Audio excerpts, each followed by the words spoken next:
सकाळी पोल्ट्री मधलं काम आवरायचं होतं मला लवकर, कारण की मला दुसरे बी काम होते.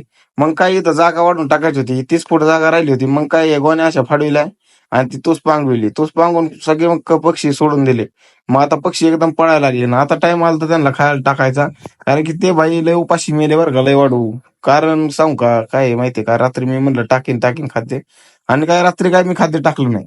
मग काय सकाळी टाकायची बारी आली, सकाळी डायरेक्ट 12 गोण्या उचलल्या आणि टाकल्या. म्हणलं आता 2 दिवस टेन्शनच नाही.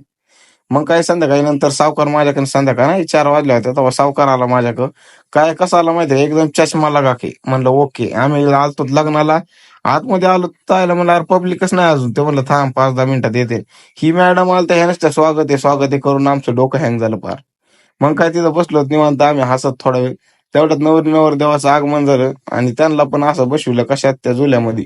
झोल्यामध्ये बसून असं कुणकड नेत होते काय माहिती. नेलं बरं का, कुणकड नेत होते म्हणजे स्टेजवर नेत असते कोण नेत होतं. मग काय भाई ह्यो गडी बघितला आम्ही, ह्यो त्याला सावली धरत होता. आपलं कोणाचं टेन्शन नाही, एक नाही दोन नाही. पोरं म्हणले आपल्याला मेंढ्या बघायचं जे तू त्या दिवशी गेलता. म्हणलं मग चला, म्हणलं तुम्हाला बी नेतो. मग गेलो तर तिथं घोड्याचं दर्शन घेतलं आणि चाललो होतो. आता मेंढ्याला येडा घालावा लागतो सगळ्या.